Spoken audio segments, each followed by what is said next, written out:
Vamsi kidnap చేయటం కానీ ఆ విషయంలో అరెస్ట్ చేయడం జరిగింది.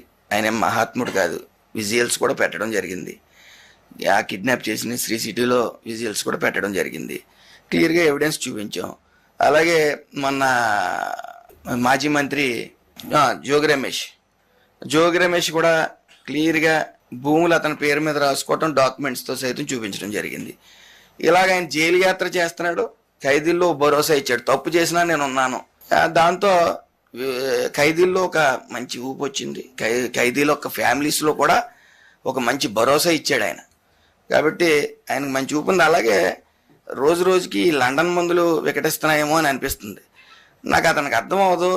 అధికారులను తీసుకుని వస్తాం, బట్టలు ఇప్పించి ఏం చూస్తాడండి ఆయన, నాకు అర్థం కాదు.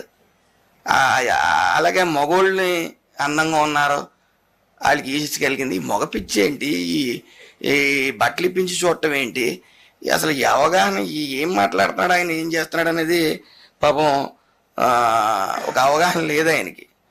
అలాగే ఇంకా ఆల్రెడీ జనం 164 మందికి బట్టలు ఇప్పారు వాళ్ళ పార్టీ వాళ్ళకి, ఇంకా 11 మంది మిగిలారు.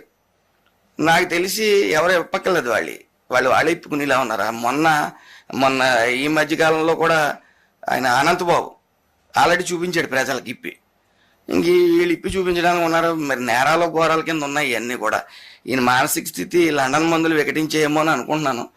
ఏదో ఉన్నప్పటికీ ఏమండి, ఆయన ఐపీ హోల్డర్ కాదు కదా, అతను ఐపీ హోల్డర్ కాదు. ఆ ఐపీ చాలా కంపెనీలను తరివేశాడు కూడా ఆయన. సో అతన్ని కార్మిక సంఘాలు కూడా ఒప్పుకోవు కార్మికుడి కింద. సో ఏదేమన్నప్పటికీ బాధపడవలసిన విషయం ఇదంతా కూడా. ఆయన ఇంకా నేను ఈ ప్రతిపక్ష నేత అని అనుకుంటున్నాడు. ఇంకా ఆ చుట్టూ భజన బ్యాచ్ ఒకటి తయారైంది, సీఎం అని. ఇంకా అతను సీఎం హోదాలో ఉన్నాడు అనుకుంటున్నాడు, భద్రత కోరుకుంటా ఉన్నాడు. ఇవన్నీ సిగ్గుసేటు. అలాగే మన కొడాలని మైక్ ఒక విలేకరు అడిగిన ప్రశ్నకి నేను తీసేస్తే ఆ మైక్ కట్టుకుని తిరుగుతావా అని అడుగుతున్నాడు. అంటే ఈయన తీసేశారు, ఈయన నగ్గించలేదు కాబట్టి ఇప్పుడు ఈయన ప్రజల సమస్యలు అనవసరం, ఇంకా ఆయనకి ఎలక్షన్ వచ్చినప్పుడే బయటకు వస్తాడు. ఈ తీరు ఎలా ఉందంటే, మేము పుల్లు సింహాలు, పులివెందల పులి అని ఆయన, ఈయనేమో గుట్కారాజు అని, ఈ రకరకాల వెర్షన్స్లో రకరకాల బూతులు, రకరకాల యావిగేషన్స్ చేసి ఈరోజు చేసిన తప్పులకు భయపడి బయటికి రావడానికి కూడా జడిసే పరిస్థితి. ఇంకా రెడ్ బుక్ ఓపెన్ చేయకుండానే రెడ్ బుక్ అని తడుముకుంటా ఉన్నారు. ఏదేమన్నప్పటికీ కొద్ది విచారించవలసిన విషయం.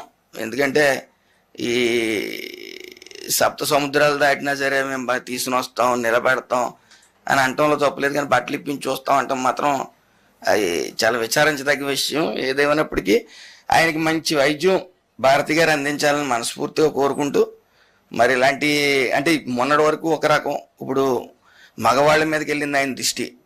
మరి ఇవన్నీ కూడా కొద్దిగా ప్రక్షాళన చేసుకోమని చెప్పి మంచి వైద్యం అందించమని భారతి గారిని కోరుతాం. Thank you.